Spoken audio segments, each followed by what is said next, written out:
Minggu yang ditunggu-tunggu termasuk akhir bulan tapi juga jeda ke awal bulan, di mana hari Jumat nanti kita akan mendapatkan data non-farm payroll. Tapi sebelum itu ada beberapa hal yang patut kita curigai akan menjadi faktor penggerak market yang utama, yaitu keputusan dari Bank Sentral. Dan kira-kira bagaimana ya skenario untuk beberapa atau 3 bank sentral utama yang akan mengumumkan kebijakannya minggu ini. Berikut ulasannya. Oke, so apa yang diinginkan market dan juga ditunggu oleh market? Ada 3 bank sentral utama, mulai dengan BOJ atau Bank of Japan yang akan melakukan pertemuan selama 2 hari, mirip dengan Fed, yaitu di tanggal 30 dan 31 Juli.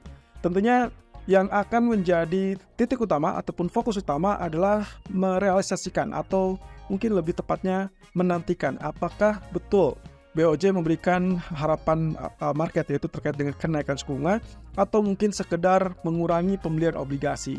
Nah, sementara kalau misalkan dari Fed, FOMC meeting juga di tanggal 30 dan 31 Juli. Kita akan dengarkan ini adalah keputusan dari Bank Sentral yang tentunya banyak orang, banyak pihak dan investor global yang sangat menantikan. Kira-kira petunjuknya adalah apakah mereka akan memberikan kesempatan ataupun terbuka luas untuk melakukan pemangkasan di bulan September apa tidak. Ya, yang harus dicatat adalah lagi-lagi saya mengingatkan tidak ada pemangkasan ataupun perubahan suku bunga diharapkan di bulan Juli. Jadi jangan harapkan itu akan terjadi di minggu ini. Nah, sementara dari Bank of England itu juga akan melakukan pertemuan di tanggal 1 Agustus tepat di awal bulan. Dan rumornya untuk saat ini yang berkembang adalah terkait dengan pemangkasan suku bunga sebesar 25 basis point untuk pertama kalinya. Dan tentunya ini menyusul dengan beberapa bank sentral lainnya seperti Bank of Canada, kemudian ECB, kemudian juga SNB yang sudah pernah melakukan dalam 2-3 bulan terakhir untuk melakukan pemangkasannya. Nah, sekarang kita akan coba lihat minggu ini apakah kira-kira Bank of England akan melakukan pemangkasan yang pertama kalinya apa tidak. Nah, rumor yang berkembang juga terkait dengan Bank of England ini katanya kemungkinan ada isu mereka diharapkan bisa melakukan pemangkasan sebanyak 2 kali. Kenapa? Karena posisinya adalah inflasi dari Inggris sendiri itu sudah turun ke level 2%. Kalau Anda ingat, level terakhir berada di 2,0%. Seharusnya itu cukup baik ya. Dengan target yang sesuai dengan ekspektasi dari Bank Sentral, harusnya mereka sudah mulai mempertimbangkan melakukannya dengan segera.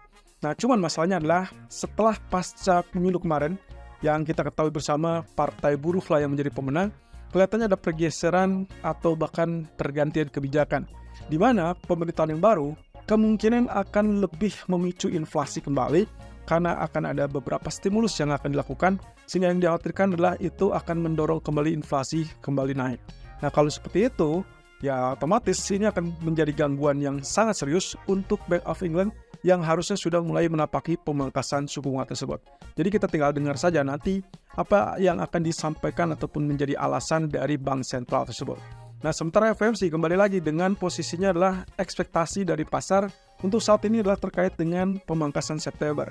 Ya, kalaupun misalkan terjadi, maka yang akan dicermati di sini adalah berapa kali kira-kira di tahun 2024, kemudian berapa besar.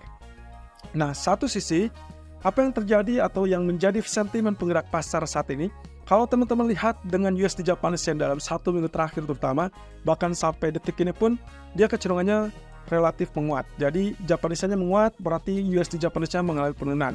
Bahkan penurunan terakhir itu sampai level 151. Saya ingat 2 minggu lalu kita masih berbincang seperti ini, dan angka USD Japanese Yen masih di angka 158. Tapi minggu lalu, kemudian level terendahnya 151, tertingginya 156, dan minggu ini, ya kita belum lihat level tertingginya di berapa, tapi untuk sementara waktu, 154 adalah angka tertinggi, 153 adalah angka terendah. Apakah nantinya kita akan dapatkan posisinya lebih rendah apa tidak? Nah, yang menjadi penggerak adalah terkait dengan rumor atau isu yang katanya BOJ bisa saja melakukan kenaikan suku bunga sebesar 15 poin, atau lebih tepatnya mungkin saja terjadi pengurangan terkait dengan pembelian obligasi dan nominalnya nggak tanggung-tanggung.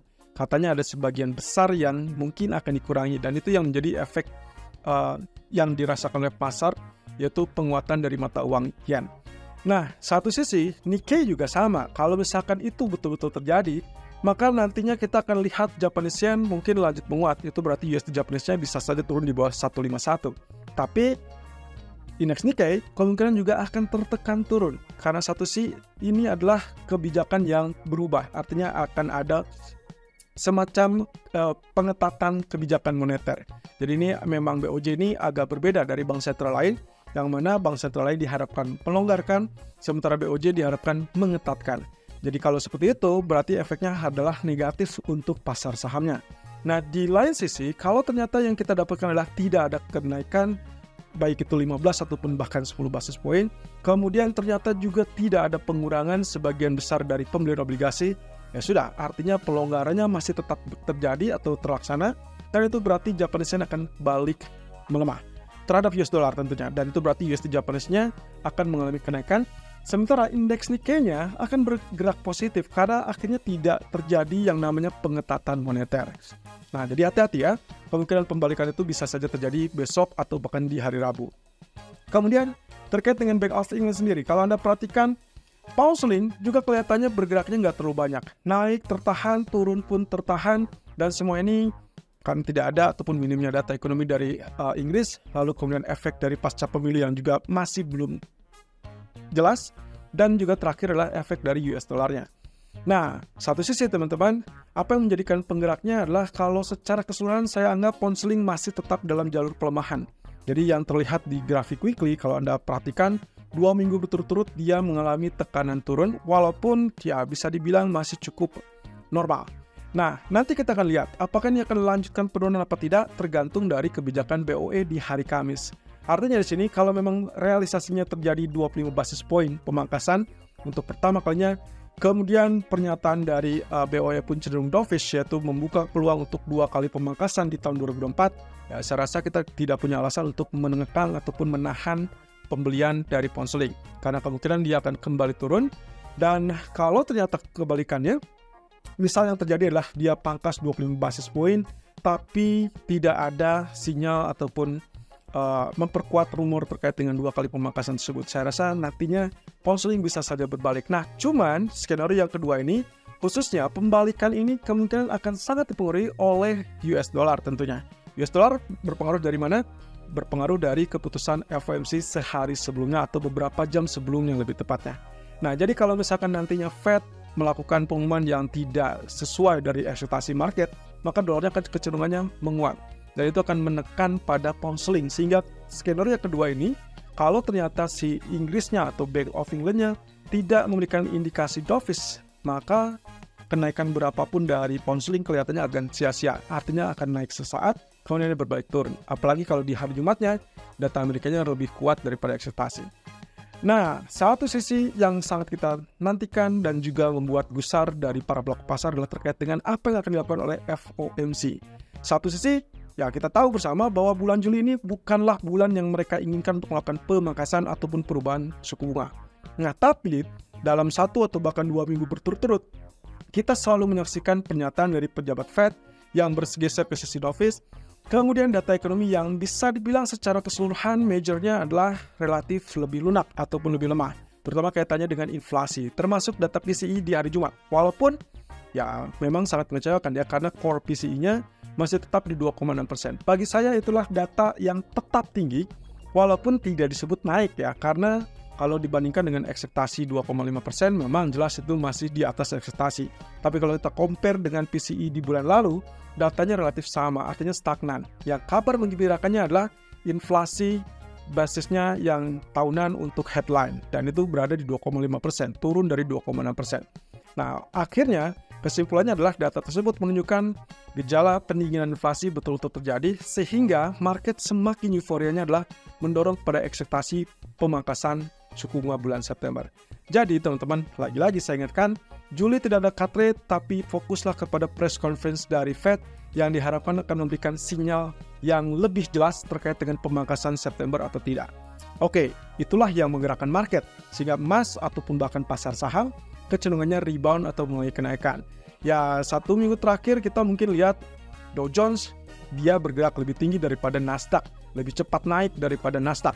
Ya, ini dikarenakan ekspektasi kebijakan cut rate itu akan menguntungkan dari pasar saham sektor lain, kecuali saham teknologi. Nah, itulah yang mengakibatkan kenapa Nasdaq sempat tergelincir. Sementara untuk emas sendiri, walaupun kita lihat dalam minggu yang lalu sempat mengalami penurunan sampai 2355, tapi kenyataannya dia berhasil kembali, bahkan pagi tadi sempat ke 2400. So, kalau misalkan realisasinya ternyata bisa dibilang sesuai dengan ekspektasi lah ya. Misalkan Julinya tidak ada pemangkasan dan sesuai ekspektasi, kemudian ternyata Fed press conference-nya memberikan isyarat yes kita terbuka untuk pemangkasan lebih cepat di bulan September ataupun ya dengan bahasa lain di 2024 atau bahkan secara spesifik menyebutkan bulan tertentu, maka kita akan lihat emas akan lanjutkan kenaikan. Indeks saham pun seperti Dow Jones itu akan lebih mudah mulai kenaikan. Sebaliknya, kalau realisasinya adalah oke, suku bunga Juli tetap dipertahankan tidak berubah sesuai ekspektasi, tapi ternyata press conference sama sekali tidak menggugah selera market, yaitu tidak memberikan isyarat tentang September. Oke, siap-siap, emas mungkin akan berbalik arah. Ini akan mengalami penurunan, indeks saham pun akan mengalami penurunan, tapi garis besarnya ini yang cukup menarik. Kalau ternyata skenario kedua ini yang terjadi, maka langsung saja bergeser kepada data ekonomi. Karena ya, kalau kita bicara tentang apa yang akan terjadi atau yang dilakukan oleh Fed di bulan Juli, sudah bisa dibilang banyak ramalan ataupun ekspektasi yang menunjukkan bahwa ekspektasinya adalah September, November, Desember untuk melakukan cut rate, baik 2 ataupun 3 kali. Oleh karena itu, kalau untuk melihat penguatnya, maka mau tidak mau, FOMC kalaupun misalkan dia memberi isyarat tentang September, maka dia akan cantumkan tergantung pada data ekonomi. Dan saya rasa nantinya Powell akan memberikan kisi-kisi. Kalaupun misalkan mereka akan melakukan cut rate lebih cepat atau tidaknya, itu akan bergantung pada data. Dan itu berarti data non-farm payroll di hari Jumat akan menjadi trigger yang paling pas untuk minggu ini. Artinya, saya tidak akan menyalahkan Fed ataupun misalkan kecewa dengan Fed, karena kemungkinan mereka akan menahan diri karena butuh beberapa data lagi, dan itu berarti data non-farm payroll terdekat. Minimal unemployment rate-nya lah ya, untuk bertahan di 4,1 atau bahkan lebih tinggi ke 4,2. Karena itu yang kita lihat dari klaim pengangguran mingguan. Kemudian bisa juga dari data CPI yang baru akan rilis di tanggal 14 Agustus. So inilah serunya teman-teman. FOMC meeting untuk nanti malam ataupun minggu ini, kemungkinan kecenderungannya saya rasa mereka tidak bisa memberikan kepastian untuk bulan September, tapi mereka akan terbuka untuk bulan September. Jadi dalam hal ini, di beberapa website disebutkan tidak berkomitmen untuk melakukan pemangkasan September. Tapi dengan kalimat open ataupun terbuka untuk September, itu sudah menjadikan sinyal dovish.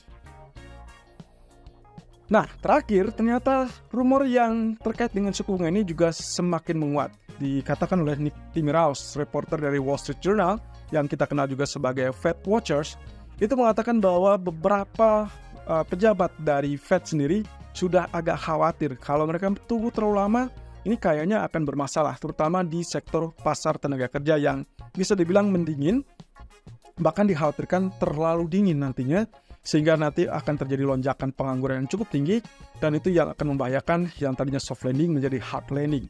Itu pula yang coba diingatkan oleh Dudley, yang minggu lalu kalau tidak salah William Dudley, mantan dari pejabat Fed, mengatakan bahwa hati-hati kalau mereka tunggu terlalu lama, ya otomatis mereka akan kehilangan momentum untuk memulihkan ekonomi secara pas. Artinya secara pas ini tidak mengarah kepada resesi, tidak mengarah kepada hard landing, melainkan cukup soft landing saja. Nah, otomatis saran Dudley kemarin adalah melakukan pemangkasan sesegera mungkin, yang paling cepat adalah September. Tapi bahkan Dudley pun mengatakan oke, lakukan saja minggu depan, artinya minggu ini. Nah, ini pula yang coba disampaikan oleh Nick Timiraos. Jadi kelihatannya agak berimbang dengan pertimbangan inflasi progresnya sudah cukup oke, mengarah ke level 2% walaupun masih di 3,0, tapi juga yang kita perlu cermati adalah terkait dengan pasar tenaga kerja, di mana ada lonjakan dari 3,7% di akhir tahun yang lalu, sekarang sudah di 4,1%. So, lagi-lagi saya ingatkan teman-teman, FOMC jangan fokus di suku bunga Juli, tapi fokuslah pada press conference. Nanti sore kita akan coba lihat lebih lanjut bagaimana pergerakan emas dan juga potensi mata uang lainnya terkait menjelang keputusan dari beberapa bank sentral tersebut.